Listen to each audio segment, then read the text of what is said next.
Hey everyone, welcome back to Final Sector. This is our race breakdown of the Bahrain Grand Prix, and what a way to start off the start of these new regulations. The race was sort of shaping up to be a bit.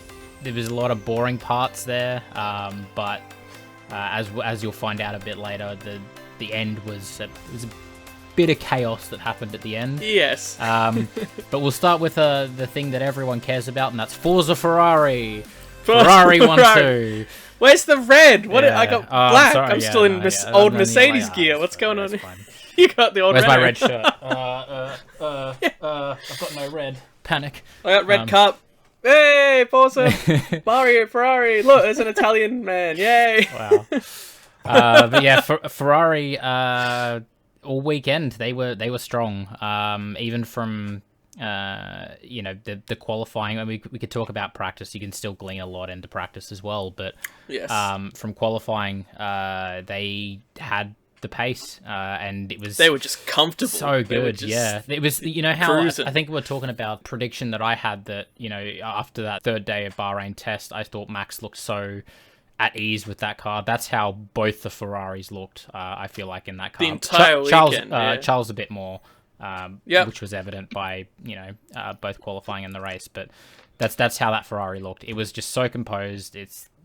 Again, it just never looked like it had any issues. And even in terms of on its, I guess some points that we actually got to see in the race, on its tyres, everyone else seemed to be falling off, and the Ferraris were kind of like, oh, we're just boxing because everyone else is, but we're kind of happy out here, just right? covering off everyone else. All of those elements to actually test now that we've got a proper race. They just checked every box, and then, as we'll probably get into, a lot of other teams had a lot of crosses going, oh crap, this is our first race, we've got a few things to do here. Leclerc obviously put it on pole by about a tenth.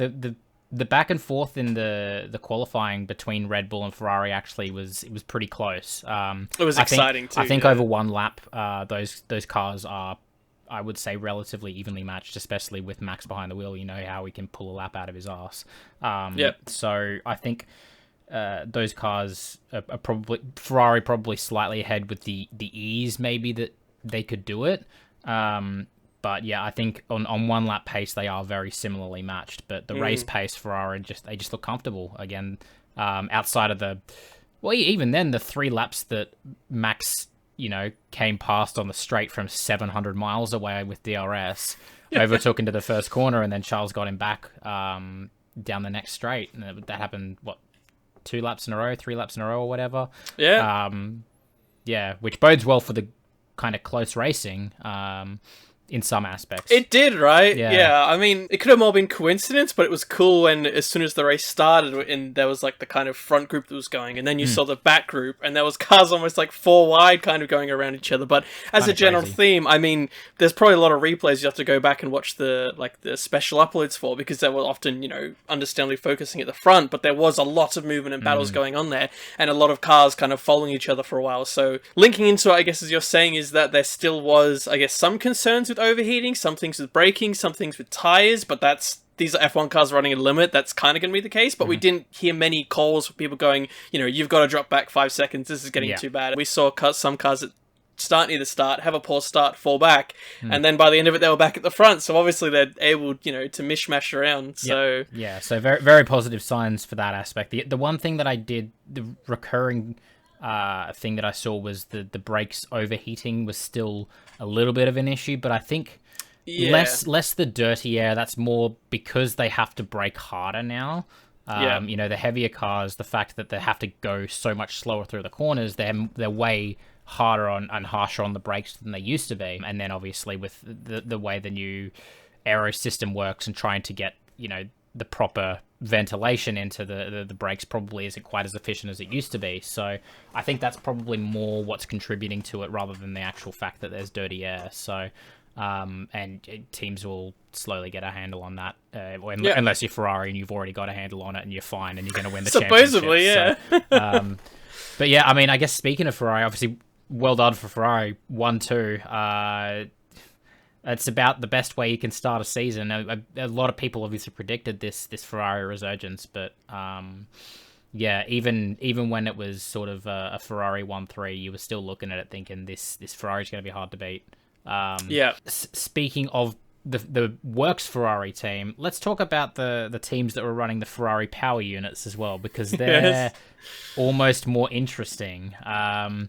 We had Alfa Romeo and Haas in Magnussen and Bottas in the top 6 in the end, and then I think Zhou got a P10 as well. So we had a double Alfa Romeo points finish and nearly a double Haas points finish. I think Schumacher was.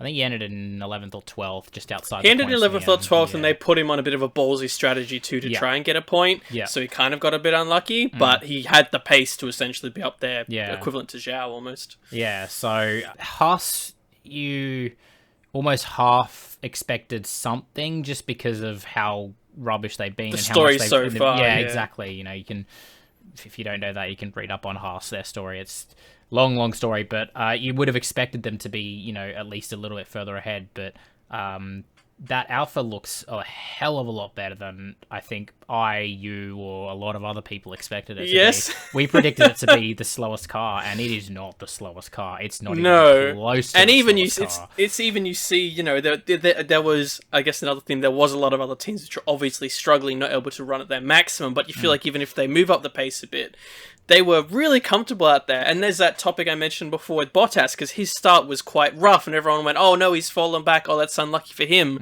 And then I almost lost track of him, and then suddenly I saw he was back inside the top 10. I'm like, oh, that's, nice job. And then he moved up further up the top 10, back to almost where he started. I'm like, wow, like the fact that, if he just starts there and stays there, that's good. But he did fall back, and then obviously had the pace to move through. That's... Obviously, they've got a bloody good package there. It's very, very insane. It just seems like that Ferrari power unit, I would say it's the strongest, at least at Bahrain. Yeah. Based on one race, it looks like the strongest power unit. Strongest both in terms of speed and, reliability as well, right? They were happy as Larry. Let's speak about reliability, because my second point I've got here is late heartbreak for Red Bull. Red Bull's... Yeah, so... Red Bull powertrains, they now have a 75% failure rate since launching with Gasly. He had an MGU-K problem, which brought out a safety car, but his car was basically on fire. And then only a couple of laps from the end, we had Max go out with what ended up being, he thought it was battery, but it ended up being like a fuel system issue. And then...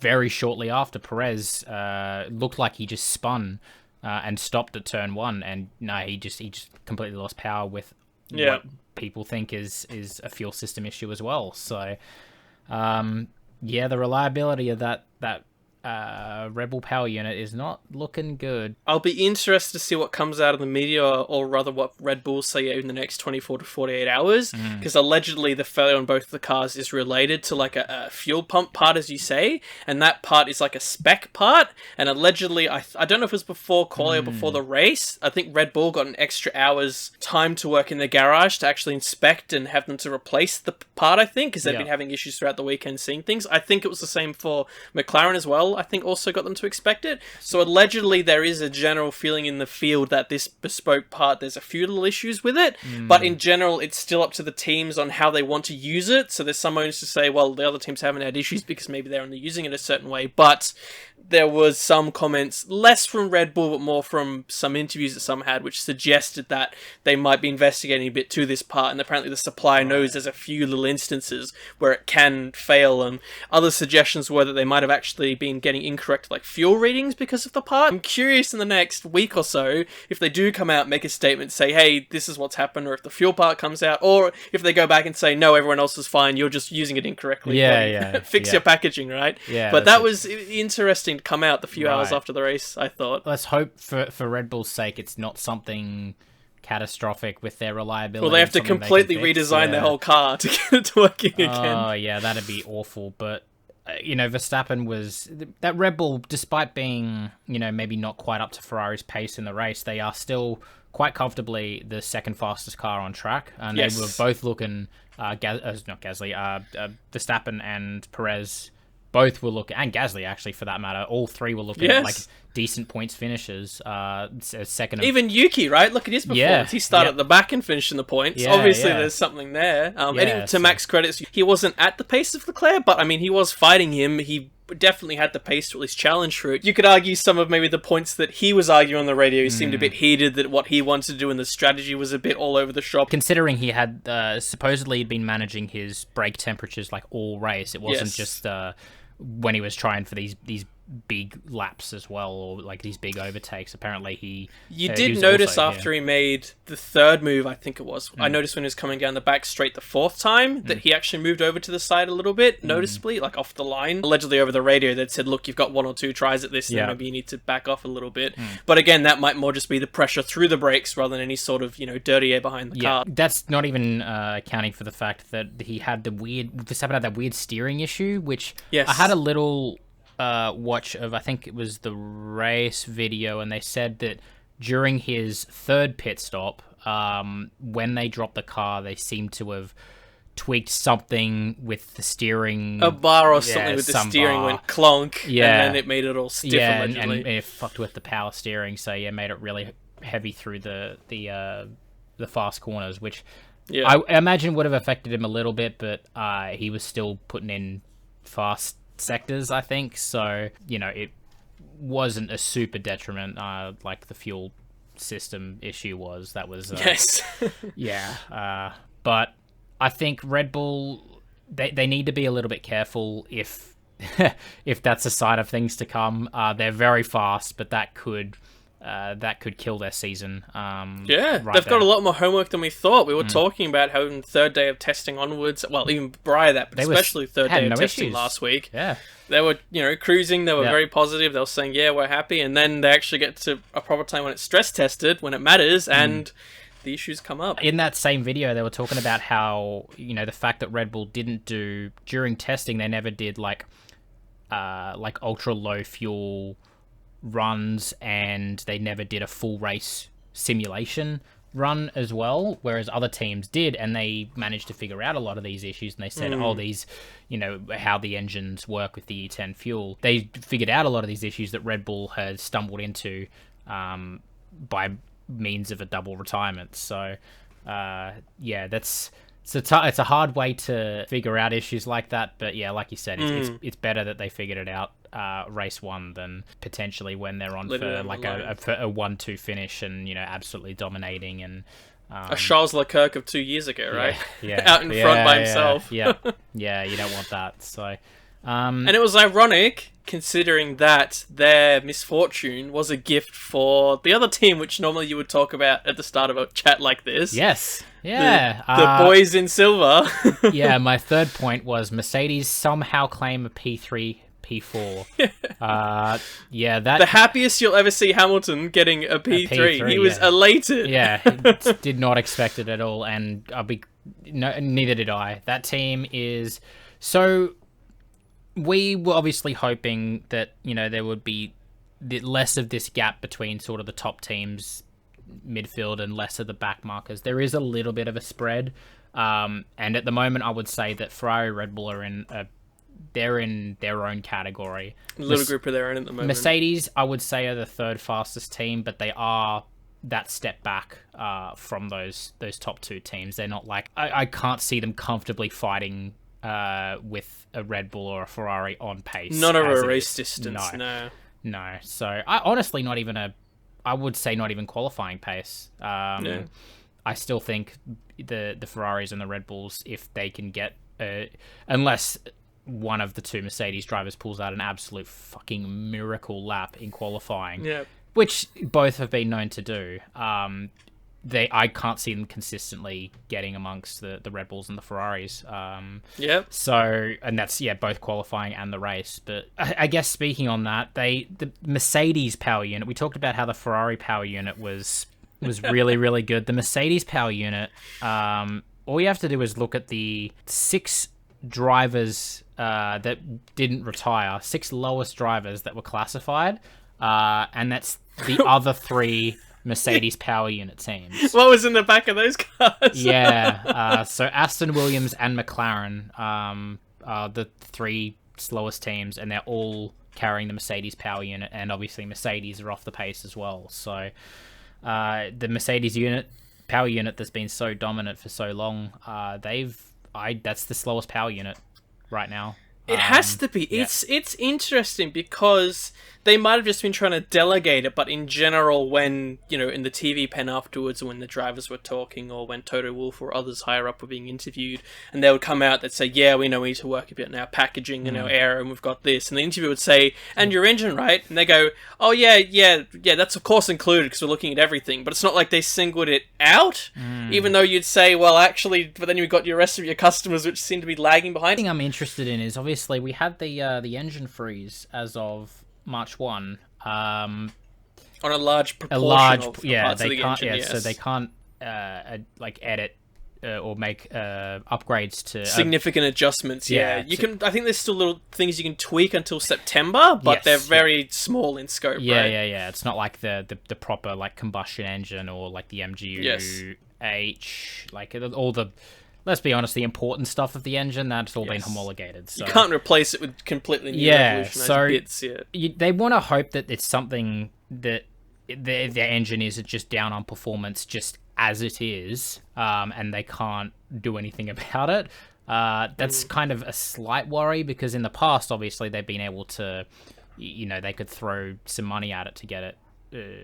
Just upgrade the parts. Right? Obviously, that is the point. But now they can't really do that, so they have to be very, very careful and very precise, I guess, about what they do, because they could probably make some tweaks. But then, do you want to risk the reliability that could potentially come with that as well? Do they run them a bit hotter and then risk blowing the engines? Yeah. And if they still have a lot of development on their actual packaging, then what are they going to put their money and their focus on? Yeah, right? Exactly. Yeah, cost cap. They've only got so much to spend. It's very different. Yeah. So. Only so much wind tunnel time. All those factors. Yep. Yeah. So that's Mercedes and Mercedes customers. They're well on the back foot right now. It's almost good that the next track we're going to is another track that does test your speed a lot too. So if we do see a similar poor performance from those teams, especially on the straights in Jeddah, then we might be a bit raising some questions. But certainly the general vibe seems to be that Ferrari itself, even on the engine side, does seem to be a bit above their league. I think there was even comments that Red Bull were running like Red Bull seemed the quickest on the straights, and there was all those comments about when Verstappen that had DRS they were flying, but allegedly they were running a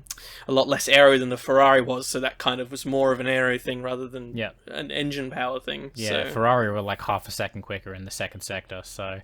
And I think that's the second sector is the one with all those really slow. That's actually when you do all the mid and low speed corners. Yes. So they've got a good package for the low speed corners, which is what most people are struggling with as well. So yes, they're just a step ahead of everyone. Ferrari. The one team that we haven't talked about literally at all, because they've been very quiet, but like. It's a pleasant surprise to see Alpine up there. Racing Point. Alpine, yes, right? yes, yeah. Force India. Had to sneak it in. Yeah. Aston Martin. Oh, wait. Yeah. It was. I was expecting that car not to be as solid as it has been. It's looked solid. Even in qualifying and on race pace, it is. Towards the it top just ran a midfield. solid midfield good race. It was reliable. I mean, we saw from the engine side all those comments we were hearing that maybe they're a bit behind or they're struggling. They didn't seem to really struggle there. They were able to fight. They had some good battles.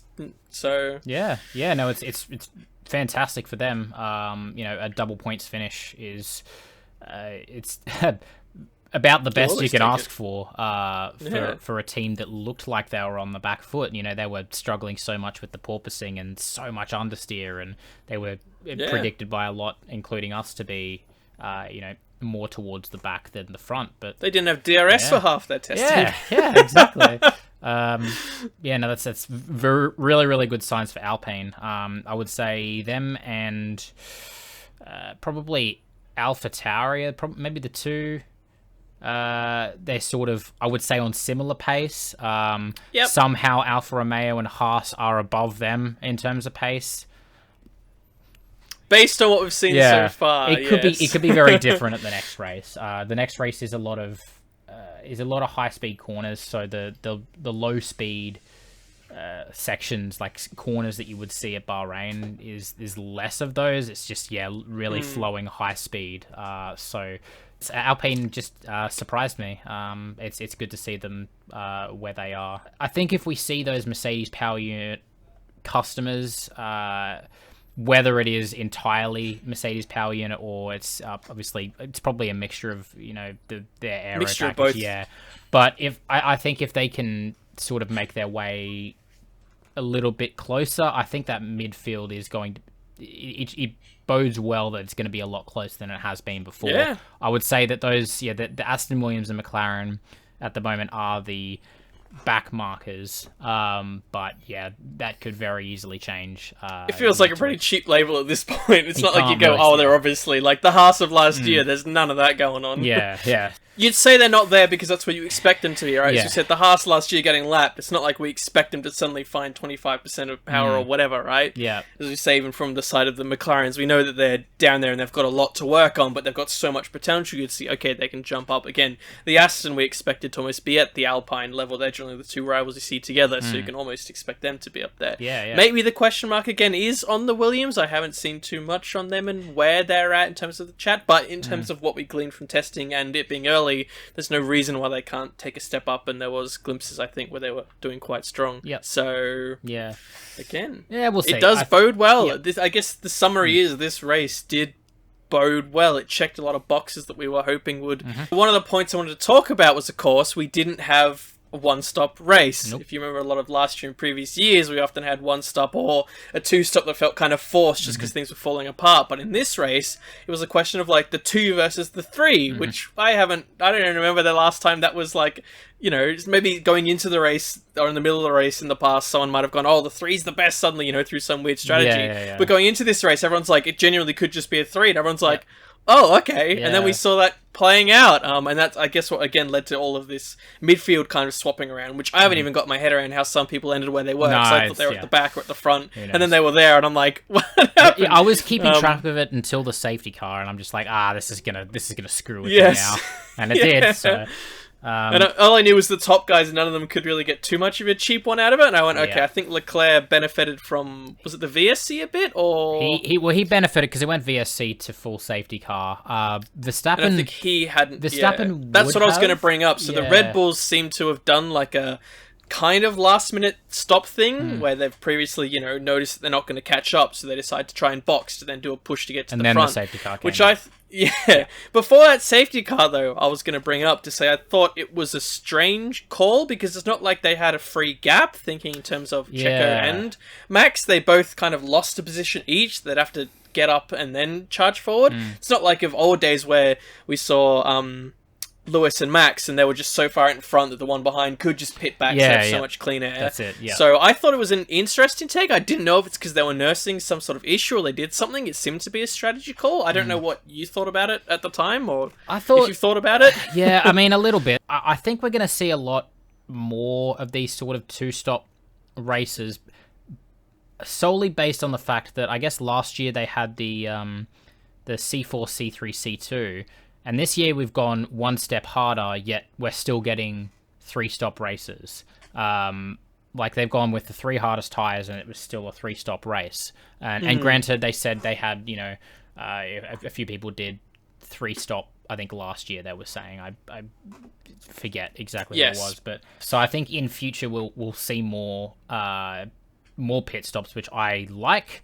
I think that is a good thing. I think that was more planned. The worry was that it was going to do the opposite, because there's not much in terms of graining, I don't think, like where the actual tire like sheds apart, but the tires just go, like they just go from the window and lose, because I guess they're so much thinner. I don't know, whatever science that they're using. There's a lot of change there that it's I imagine, like, there's some people saying, someone who said they did like 4 corners on the soft tire and the front tires were gone. Like 4. Yeah. Who was that? Albon did mention something with tires in quali, but I don't know if it was. I know Max mentioned something as well. It was Albon and Max, I reckon. One of the two. Something like that. And I'm just like, oh, that's okay.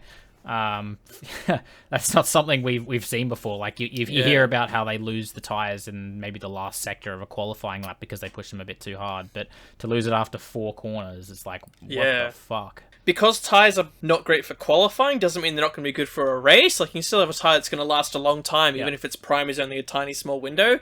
So I guess I'm open to the idea if it's really hard to manage the tyres for quali. So if the tyres do seem even more volatile over qualifying, I think that hopefully will lead to more of those scenarios where you've got a bit more variability and, you know, not just get out there. Some, you know, I guess maybe some people would like to see, you know, just get out there, have the drivers push 100%, but I kind of like that smaller strategic element and a bit more discovery of where you're going to use your tyre and not. I personally, as a fan, quite like that. Yeah, the strategic part is something that I enjoy, and any time they sort of introduce that more into the racing, it's always, it always improves the racing. I guess the only... The last question, keep it succinct, we've already sort of touched it, but do we think the racing is better based on this one race? That was my last point. I think it's hard to tell from one race, but I think it's definitely bodes well for the rest of the season. I think it bodes well for potentially even like Saudi, you know, these sort of small tracks where normally you couldn't... the only way to overtake is if you sort of stick behind someone for long enough to see an error, or, you know, try and judge a move, or throw try and be cheeky. But in the past, you haven't been able to do that because everything would overheat too quickly. So I think for these... You couldn't stay on that bumper. Yeah, so for these, like, sort of narrower circuits, I think it's going to be very telling, particularly at Saudi. We'll be able to tell a lot better because I think there is going to be a lot more really close following. And I think it'll be very interesting to see who's able to stay within a second of the driver in front for 4, 5, 6 laps, and who has to back off because they're getting overheating. So, but if even say half the field can do it, then that's obviously something's worked because So, but I think that Saudi's going to be a very interesting one in terms of the raceability. But I think there's positive steps towards the racing being better. I do think the DRS is a little strong, given it was a little strong. Yeah, he came from literally like he was just within the 1 second range. He was like 9.5 tenths. And he managed to overtake Charles into that first corner. There was... just slingshot straight past. It's like... Correct. There was one comment I would make on that, and it's probably where I need to see more of how... Again, we didn't see many shots of other drivers just because there was so much happening up front. Yeah. And of course, that's going to be the big news, right?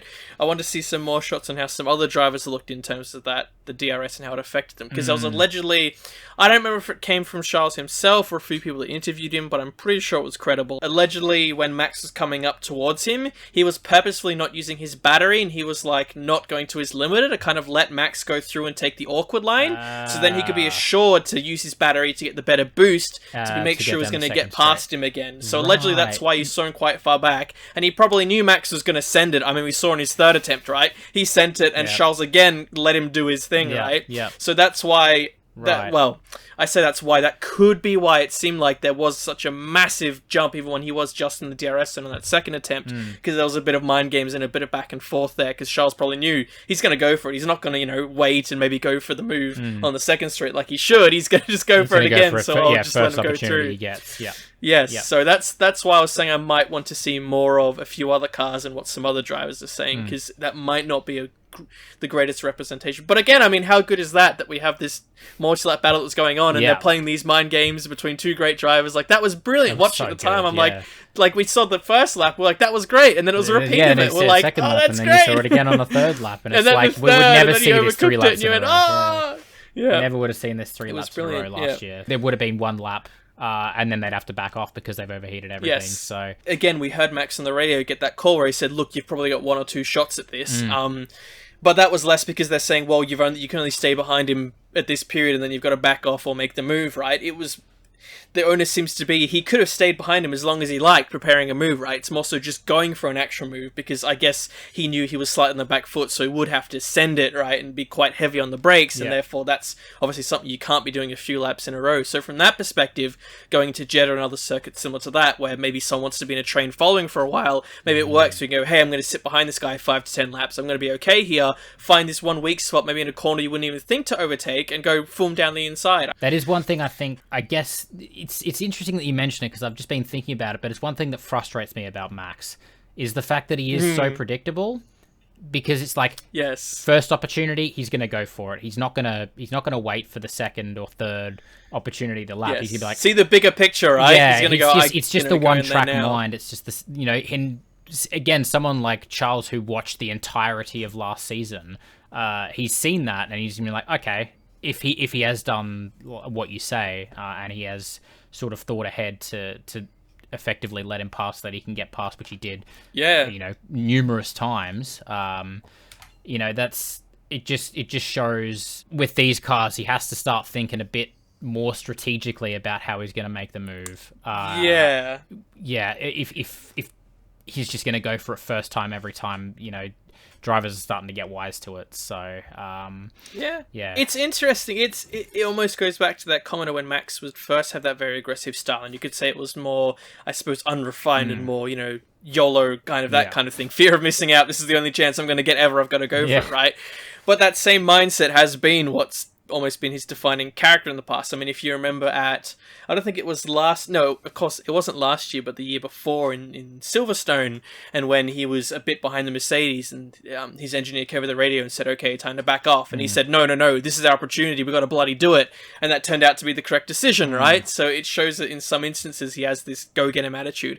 And again, we heard him when he came out after his second stop, and he was on the radio going, why don't you let me push? I'm never, like he even said, I'm never listening to you again for the rest of the year or something. It was like, okay, buddy, calm down. And obviously he's passionate. This is what makes him so driven and so ballsy, and why, despite having so many great teammates, they still sometimes struggle a bit, and in the heart of the moment, Max, I guess that's also why maybe he's a great pair with Lewis, and maybe why their dynamic was so interesting towards how they worked. But it'll be interesting to see now if he is having to challenge for the championship against Leclerc, or potentially Sainz, or even potentially Russell, how that might change, because he's only really raced Lewis at that really, really high level. So it's already interesting to see how maybe, Leclerc, as you say, has been watching, and he's wise to that already, going, I know how this works, I know I've got the pace advantage, I know he's desperate, just going to take this the easy way. I mean, we say the easy way, that first time he cut around the outside, heading up to T3 or T4 after the second DRS zone, and he cut across right before he broke, that was like, whoa, so it was still, he was obviously really fighting out there, it wasn't just a breeze to get back past. But, as you say, interesting how already there's a bit of a dynamic between two different drivers fighting at the top and the pressure getting to them. It's, it bodes well. It's a great start. Bring it on. Next weekend already, please. It's like 5 days, and then we're doing qualifying again. So stay tuned. We'll potentially have a preview for the Saudi Grand Prix, but otherwise stay tuned for our we still got a livery video that's coming out soon, and stay tuned for any of our Saudi videos. It's shaping up to be a really, really exciting season, and I hope you can join us for the hopefully what will be a roller coaster of a ride. But we're excited to cover it. 100%. All right, cheers for watching, everyone. We'll see you on the next video. Bye bye. Take care.